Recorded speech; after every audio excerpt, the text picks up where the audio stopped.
Hey everyone, thanks for tuning in. I'm China B, your nurse practitioner and beauty expert, and this is The Markup. I want to introduce my friend Gina. I want to welcome her to the Markup podcast. So, Gina and I met years ago when we both worked for a device company, and the love was instant. So now she is the MEDSPA Matchmaker, as you might find her on social media. And we're going to talk today all about scaling smart, owning your space, growing your business. So, Gina, welcome. Thank you so much for being here. Thank you. Super excited. Thank So you. let's dive in and tell us a little bit about your journey that brought you like from the field of sales to now like the boardroom and telling people how to run their business. Sure. I started in aesthetics actually at New Beauty magazine, which is a publication all about plastic surgery and cosmetic dermatology and where to go to for certain procedures and don't buy your Botox on Groupon, that sort of thing. I always worked in Doctor Land, but that was really my first entry into aesthetics. And from there, Cynosure was the number one advertiser in New Beauty. So I thought, they're the number one device company, we'll go work for them. And I was there for a very short time, just kind of realized I needed to be elsewhere. And so I got pulled over to InMode from the managers at Cynosure. And I was at InMode for a little over 4 years, running a team in New York and New Jersey, selling devices, and absolutely loved that job. I probably would have done it till I died. But I started seeing just some really predatory stuff in lasers.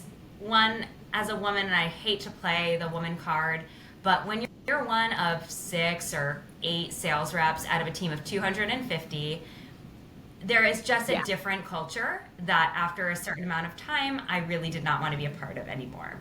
I also saw that because after 5 years of selling the same thing, you've kind of trampled on everybody. There was more pressure in the sales, so I saw a lot more people kind of being forced into buying machines or swindled into buying machines or being told fabrications about what the financing looked like on those machines. And so I kind of just felt that my inner moral compass was trying to point a little more due north than that company could. And I decided to leave, and I floundered for a little bit, honestly. I went to Galderma. It wasn't a fit for me, even though it's great products, and I still have them in my face, and we love them. Um, but I've always been a closer and somebody that's really effective, and I just found in such a corporate environment I didn't have the resources that I needed to take care of my people, and if you're $1 off, you don't make money for the quarter. So I started just consulting as a stopgap while I figured out what I was going to do. And I had a lot of my clients from InMode say, you came in and taught my staff how to sell Morpheus. Can you do that with our Mm-hmm. other machines?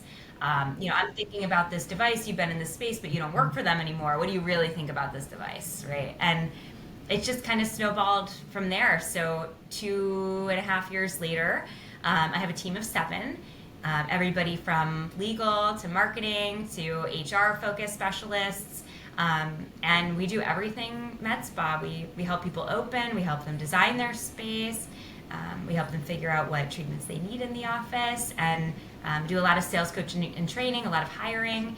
And so I just love that I can work with my clients in a way that I can give them the resources, give them the true advice, not force them into anything that doesn't make sense, but really be the consultant I always kind of tried to be in the Yeah, I sales love space. that So. so much. And it's so important because the industry now, over the last 5 years, I would say, has really took a boom.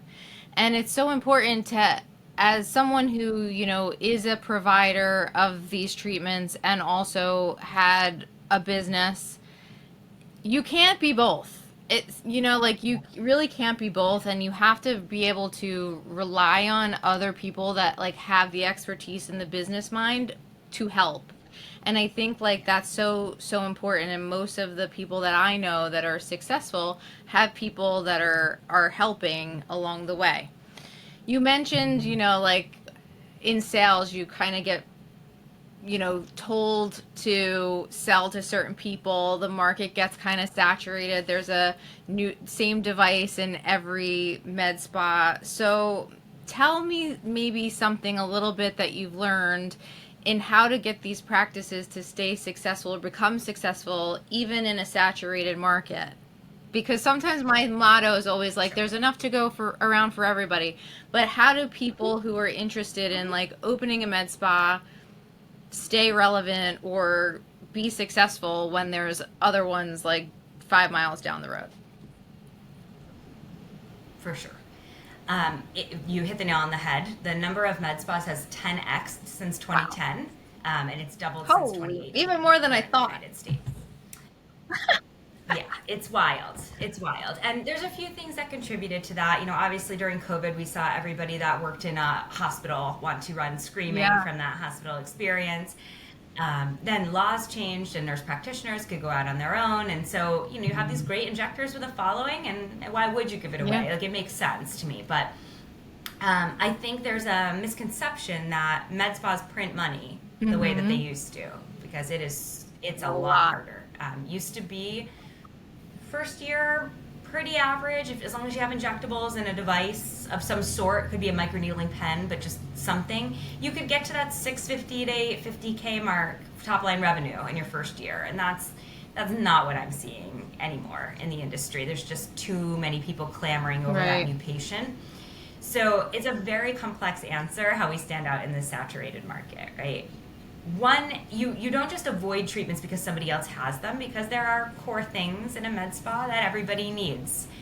I've had several of my new clients tell me, like, we weren't sure if we were going to bring in Botox and injectables in the med spa, and you're just like, well, do you know that that's 50% or 55% of everybody's med spa? It's the base of your patient base, so you do have to compete on those things. That bigger chains, bigger providers that spend more are going to get better pricing, be able to undercut you not only in list price but in profitability. And so they're a necessary evil, something you have to have, and you need that advanced provider for that treatment. But where people can really differentiate is in the devices, honestly, and in the line of functional aesthetic medicine Yeah. that we see coming through. I truly think that's where people make their money.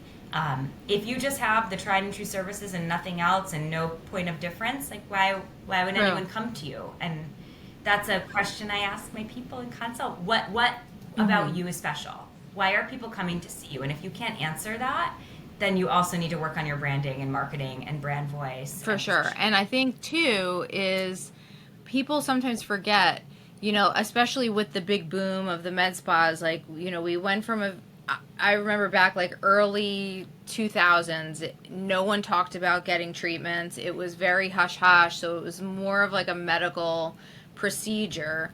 Then we went into like 2015, people were talking about it a little bit more. You would talk about your Botox and your filler treatments because these things were like just starting to come out.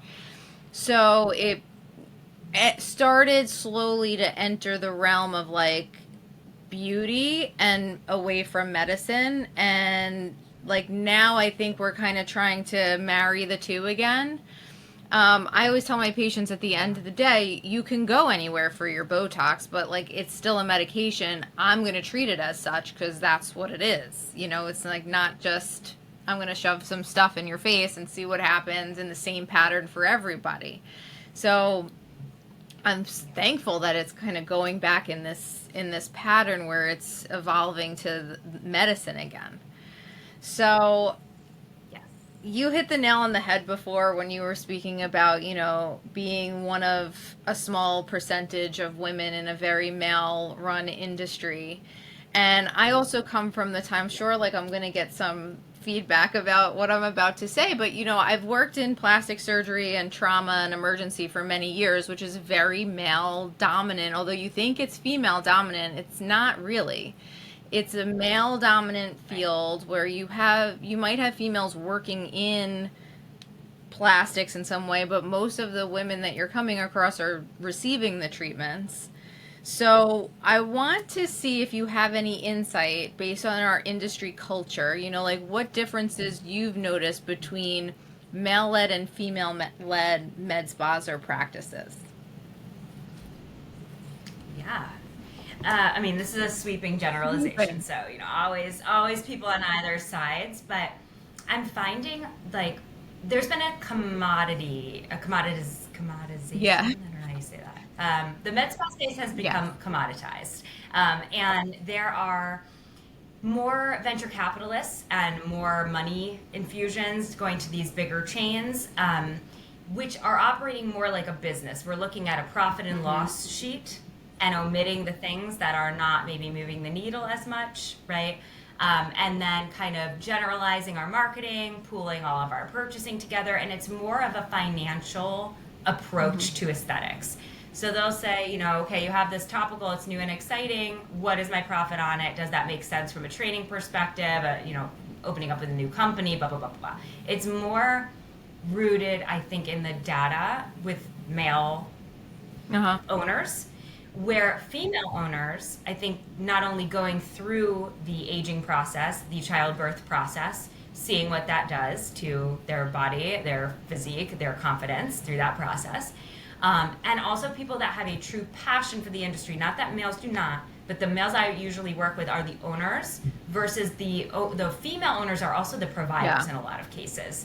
And when you're a provider and you are in this industry and you see all of the new and exciting things and you go to all these conferences and you continue your education, I see that the women are more forward thinking when it comes to what the industry will evolve into and the steps we have to take to Hmm. get it there, and maybe less on the complete dollars and cents of every treatment.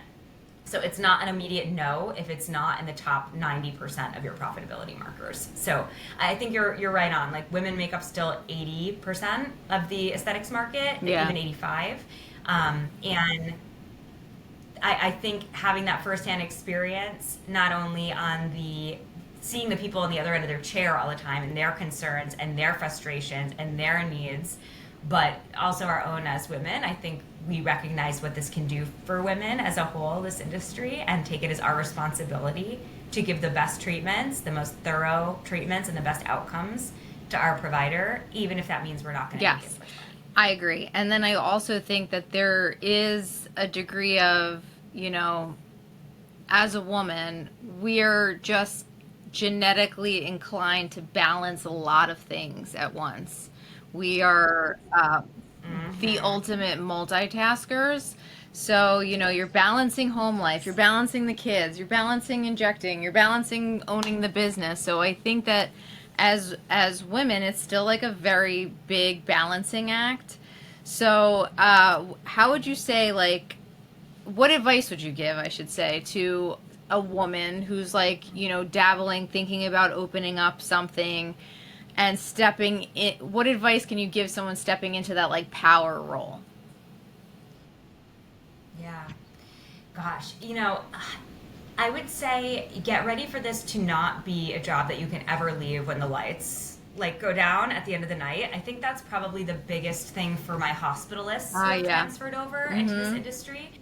When we check out, like somebody else is dealing with that That's right. emergency call, right? Someone else is dealing with that patient issue, where I'm not a provider even, but even just supporting my providers. I mean, I'm getting questions, frantic calls, everything at all hours of the day and Mm-hmm. night. So like your work day Doesn't end at 5. is always right.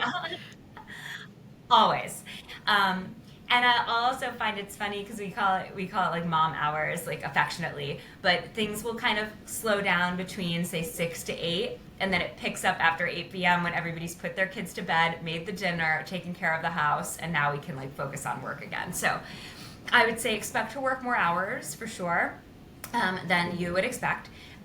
You're also dealing with people that are dealing with very sensitive personal concerns and insecurities. And so sometimes like you'll deal with a patient who's really unhappy and you want to say like we're not curing cancer. You're Right. like, really it's okay Right. that your pigmented lesion has not gone away yet, right? But we have to remember we're dealing with people that like this could have been a barrier in their childhood. We could have acne scars that every time they look in the mirror, they see that kid who is made fun of. You could be with somebody who's at a point of getting married, getting divorced, going through really big moments in their life, and self-confidence is the biggest part of how they're going to proceed in this next Yeah. chapter. So I don't want to get on my soapbox about it, but I still believe this is such an important industry. It's not duck lips and double D's Mm-hmm. anymore like it Yeah. was at one point. Um, Really, we're living longer, we're working longer, we have way more stress, we're handling more things, and we want to look good and feel good about ourselves. And so we expect that service, we expect to be really taken care of. And it's your job as a provider and an owner to not only do the treatments well and have a safe space for people, but you need to really educate yourself on everything that can go wrong with every treatment. You have to be the expert in every Right. treatment. You have to offer things that are appropriate for that treatment. And so you have to operate at a really high level, like ethics wise, energy wise, and Oh, education it's so wise, true. to Like make it. I like somebody told me this once, and I'm sorry if you're listening and you're the person that told me, and I can't remember who told me, but the credit goes to you. You're only as good as a provider as you are able to handle the complications that are resultant of your treatments. And, it is still the ultimate human experience. Like when you're in the hospital, you're dealing with people at their worst hour, like sickest moments. There's a certain level, or there should be, of compassion there, and giving people grace to get through that as someone leading them through that. I see aesthetics the same way. It's like, you are dealing with a very sensitive human experience where people are coming to you to try to match how they're feeling on the inside on the outside.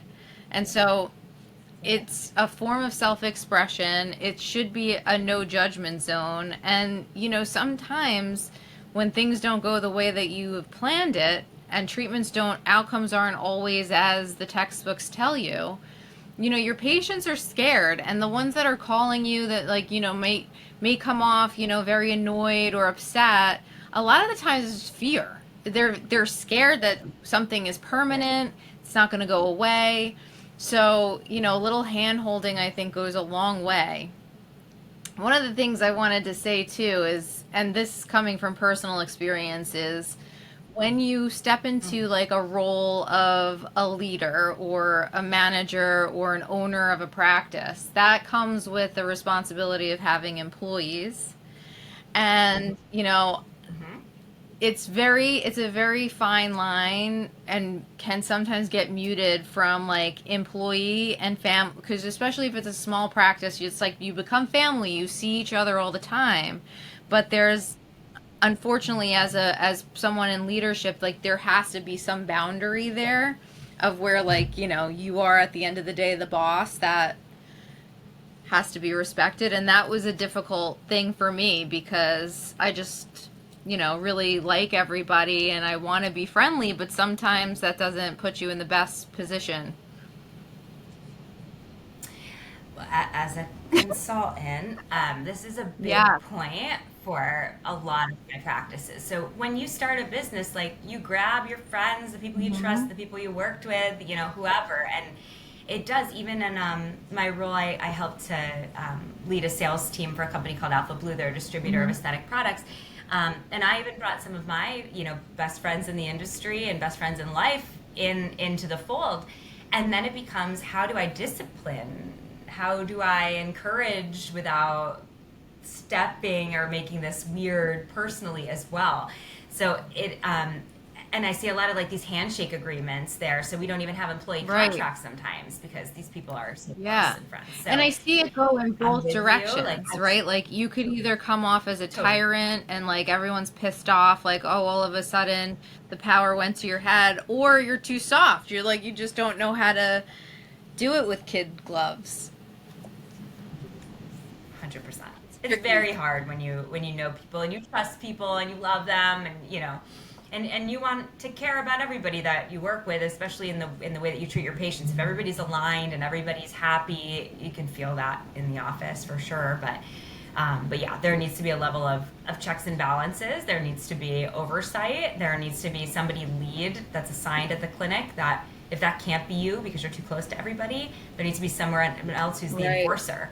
And I do that a lot for my clients. So you can hire people to be the enforcer too, I think that's that always that's an very option. important. And then also, getting into my next little tick mark of topics is, putting in support systems to help scale. One of the things that I see, and I'm not sure if you do too, but when I go around like to training offices and stuff, and newer injectors or people coming in newly to the aesthetic market, is that everyone wants to scale like really fast. And it's like the fastest that I've ever seen. Like I was like, hi, didn't I just meet you a minute ago and now you have 4 offices? So like what's your opinion on that, or some advice for people with scaling appropriately? So I think there's two sides to that. I think there's scaling your provider to take on new services, and then there's scaling the practice from multiple Mm-hmm. Yeah. locations, right? And I think they one Yeah. follows the other. Um, if you are a practice that has one main injector, and that main injector is responsible for 60, 80% of your revenue, the first thing is securing that person for your business, because if they walk away, Yeah. there goes everything that you would have built, right? So generally, I've been seeing a lot more, and just like you said, like new injectors come into the market. And I was actually at dinner with a friend last night who's a newer injector, and he was telling me about an opportunity he just got. He's been injecting for a few weeks, and he just got offered to be the lead injector at a med spa practice. And I said to him, I said, no offense, I love you, but that is Yeah. horrifying. Like, really, that is so Mm-hmm. scary, you know? Um, be smart and be realistic about where your people are. So if they're not at the level that they can be overseeing complications and things like that, or left alone in a room, they should not be Yeah. treating patients. Doesn't matter if you have to wait another 4 weeks to make money on that person. That is your responsibility. Someone cannot inject a lip once and Right. go to town. Like, does Yeah. not make any sense. So I'm all about scaling your people in the right way so they can grow with the practice, learn with the practice. And so as a practice owner, you don't dump hundreds and thousands of dollars into training people and then have them take that knowledge and walk and be a lead Right. injector somewhere else because someone else doesn't have that same standard. So I'm all about learning your devices and lower level things in talks first, graduating to biostimulators, graduating to filler in maybe lower risk Mm-hmm. areas, and then your real off label specialized areas. And that should take Yeah. years for Yeah. people to get to that And I do level. agree. Once you have your I do agree with that. I think like a systematic approach to getting people to that level is good for everybody.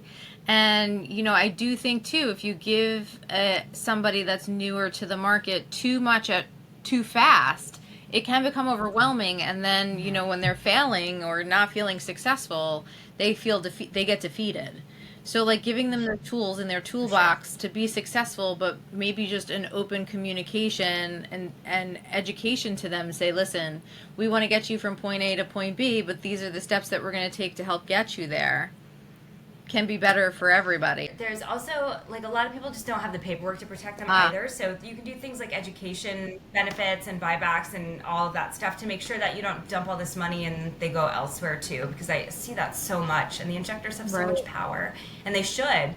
They're the main driver in the practice, but one person leaves you, and I've seen like businesses decimated. So I would say to like scale up, you also have to have those protections. One person carrying your whole business and then you're scaling elsewhere and leaving them to their own devices is usually not the way to go about things. You need a replacement, a teammate that can pick up the slack, or someone else that's familiar that you're not starting from scratch with. Should that person go, you have to have that core business like really, really taken care of. I think it's something a lot Yeah. of people miss. So, you mentioned, talent as being like a huge part of your business success in this realm. And so, you're a business owner, you have recruited the talent who's, kind of chugging along, you've invested time, energy, money, education into this person.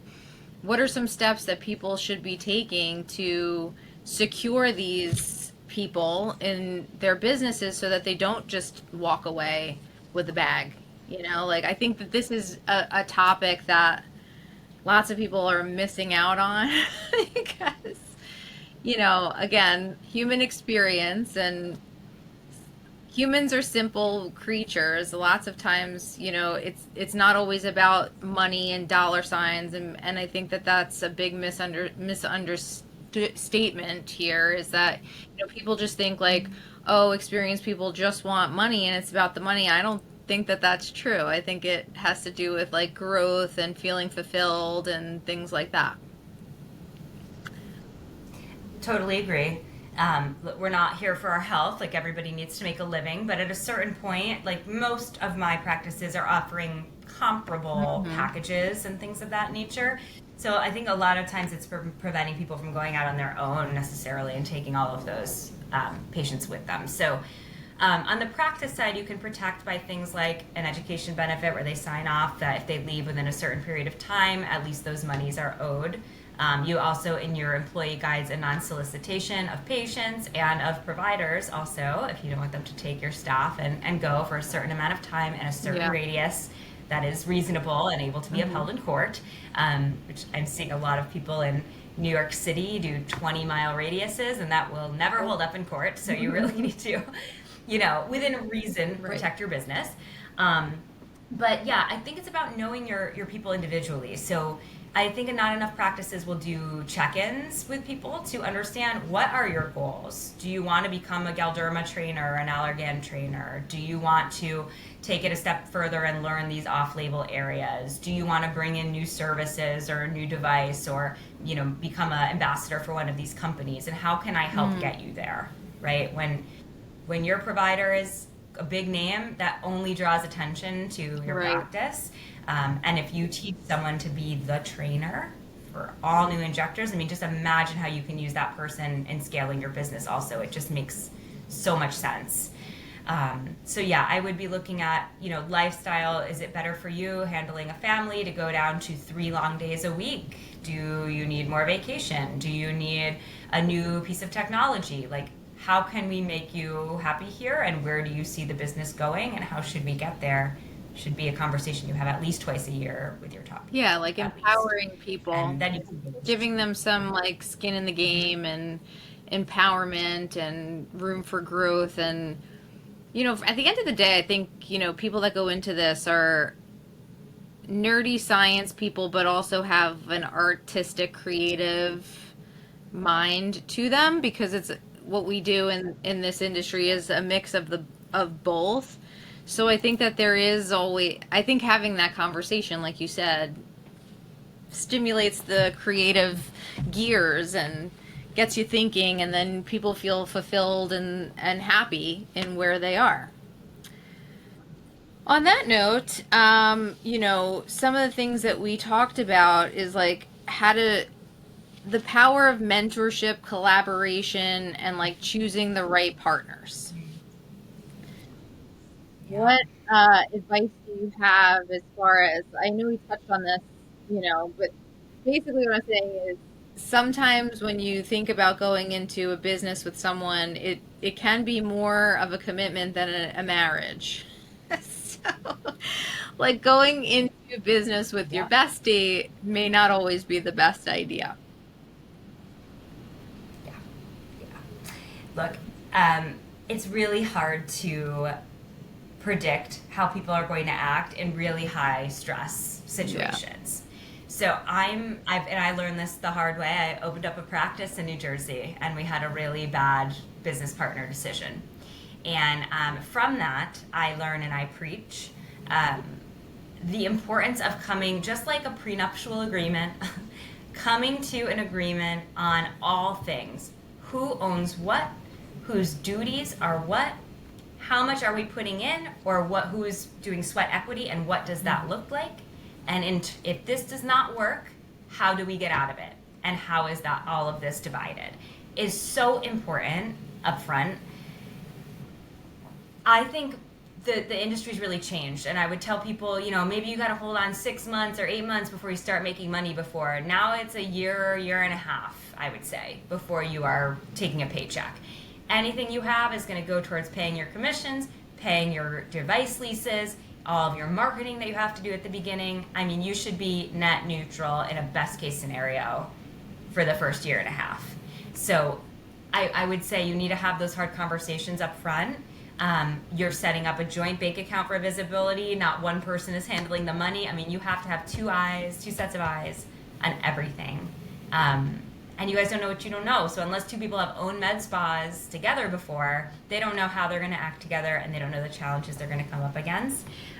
So we try to be as prepared as we can. We try to make good decisions about where we're opening. We try to make good decisions about the products we're bringing in. We try to hire the right people, but it's very, very stressful. And so I would say you really want to look for someone, if it's your bestie, great, and you think you can work with them, great, but you need to work with someone that has complementary skills to you. Two people seeing everything through the same lens is not usually a good recipe. Yeah. So when we turned everything around in my spa, I handled the devices and the sales and the training and some of the marketing.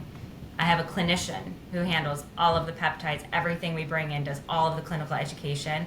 And then we had a money guy who he wasn't putting in sweat equity, but took it so that we didn't have to, bleed. And we all had our roles. We stayed in our roles. It works. When you have a helicopter existence, right, it doesn't. Yep, great advice.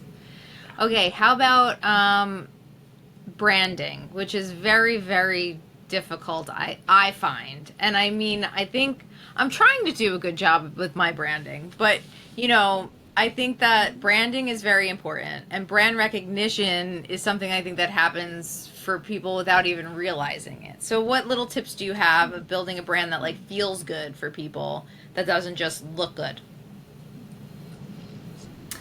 So I'd say what's going to feel good is what's truly authentic. So I think more and more people try to become something on Instagram or try to push out certain content so they look a certain way. I always find the most authentic relationships that I've ever had are when I'm feral, when I'm my normal self, right? Out in the world. When I can let it hang out and people accept me for that, those are my tightest relationships, whether that's friends, in business, or otherwise. And so I'm really about understanding yourself. What do you stand for? What are your favorite things to do? How do you tell information? How do you explain information to a client organically, authentically your brand? So it gets more convoluted when you have more people in the mix, obviously, and you can have differing thoughts on what that branding should be. But you need to understand a lot. You need to understand who you are at your core. You need to understand who your core audience is and who you're talking to and what's important to them. You need to understand, do your patients like things to be really dumbed down and really, really simple to understand, or do you have patients that want to understand the science, the technology, and really deep dive? And a lot of times, my plastics and my derms might have patients that are a little more intense than maybe some of my med spas in that way. Who's around you? What are they doing? And can you be different in some way? These are all the things I would look at for creating a brand. But I think it can't be you playing a brand. It honestly has to be something super because authentic. I mean, it's the acting you can only play a part for so long, and then it becomes exhausting and burnout. But you are who you are. So if you just market that or utilize that to your benefit, then it's all good. All right, cool. Let's play a little. I think you have to be able to actually say that, though. One of the things I really struggle with in my practice is I'll ask them, what is different about you guys? Why would somebody come here? What's exciting? And if you can't answer that, then how can your patients answer that about you? You know what I mean? Point. So a little food for thought for everybody, but you have to be able to think too, you have to be very in your feet, or standing in yourself. You have to understand yourself first before you can understand what kind of clients that are gonna vibe to you. I remember doing an exercise of my ideal client, who do I want to bring my services to, and I closed my eyes and I thought about my favorite patient, favorite person that I love. When they come, when you see their name on the schedule, you're just oh my god, yes, I want all of that. I want my day to be all of that. So how do I do that? Where do they live? Where do they shop? Where are they eating? Where are they drinking? Where are they going food shopping? I would think about all of these things and I'd be okay, I just have to go find all of these people. We're probably all in this spot. Yeah. Exactly right. Exactly right. All right, let's play 100%. a quick game of rapid fire, and I call this glow up or grow up. So, like, grow up would be the no. Okay. All right, here we go. Okay. Med spa franchising. Okay, I'm with you there. Membership models. Grow Okay, up. okay. All right, tell me a little more about that. Membership models, you think is a Mm. yes? Yeah, for sure. Depending on what the membership Okay. is, Yeah. I'll say that. So I think one of the things that my partners, my MEDSPA partners, struggle with is retention Okay, yes. right now. You know, and so if you're looking for a way to get money into the practice and that money staying with the practice, regardless if your esthetician leaves, your injector leaves, what have you, that's going to develop practice Okay. loyalty. I do think sometimes they're a little convoluted where like no you can't just pay for nothing, Yeah. to pay $99 a month and get into my membership to get early access. No, but if it's a true membership with value, I think that can be really a really good thing for practices, especially if they're starting out, to make sure they can Cool. retain. Okay. Vendor loyalty. Oh, that's a tough one.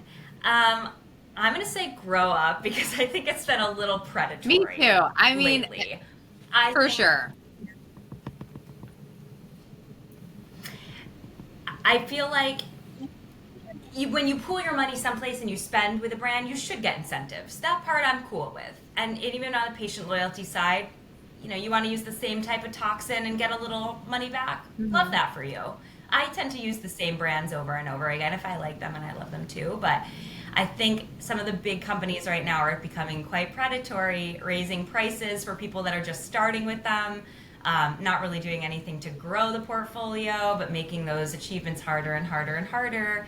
And then people feel some sort of either pressure, or they feel that they should then bring on the skincare or the device in this line. And they're not really thinking with their head about what they need in the practice, but it's more just a convenience factor. So that's where I don't Yeah. like where our industry's shaping I a like little to be bit. able to sprinkle a little bit of everybody's best into what I'm doing. So, like if I like this brand's laser for tattoo removal, but this brand has really good RF, like I want to be able to pool them together to create my own specialized things.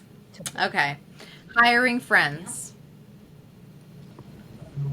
Grow up. Yes.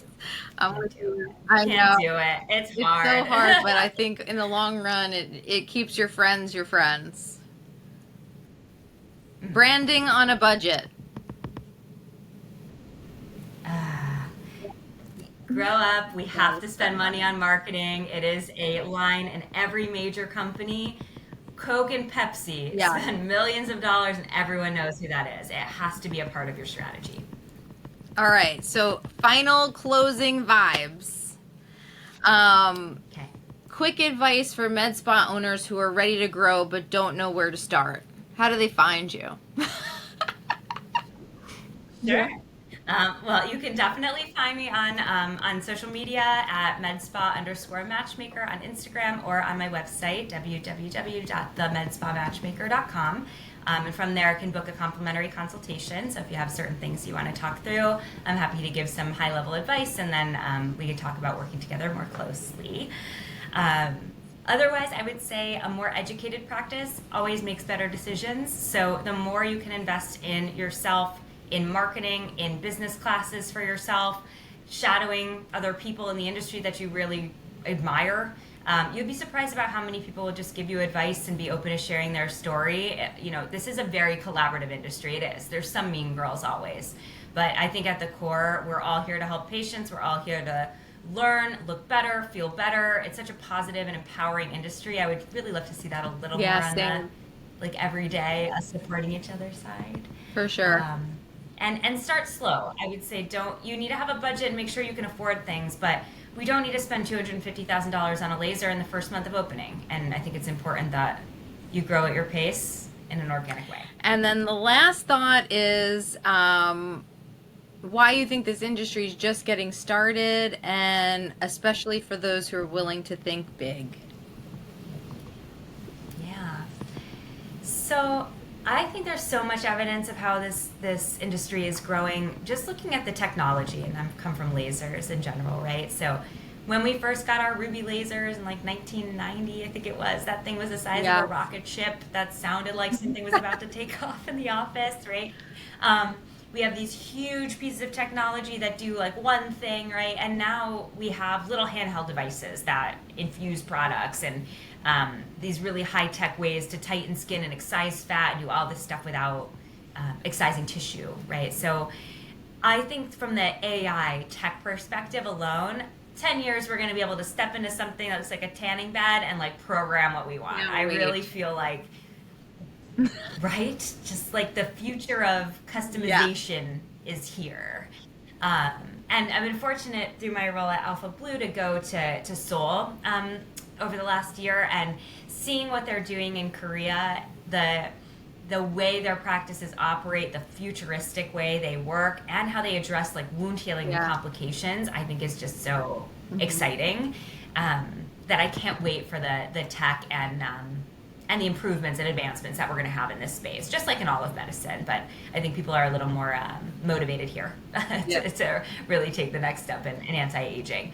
But we also have this whole functional aesthetic medicine and functional medicine component where even GLP-1s are peptides, right? So we have peptides for not losing muscle, not losing hair. We have the Brian Johnsons who are, convinced they're not going to die one day. We're going to live longer, and we're going to look better doing it, and we're going to be healthier at the end of that. One of my doctor's long-term clients, Dr. Doris Day, her dad and her have this little phrase that say, live long, but live to an old age, but live young. I think is like the phrase. Live old, but young. So important. And I think that's where we're going. I love this so much. Well, Gina, thank you so much for all of your expertise, your tips, your insights, and for coming on to my little homemade, homegrown podcast called The Markup. So I will link your information in the show notes. For those of you watching, thank you for tuning in, and tune in next time for the next episode of The Markup with China B. Don't forget to follow and subscribe for the latest of The Markup with China B.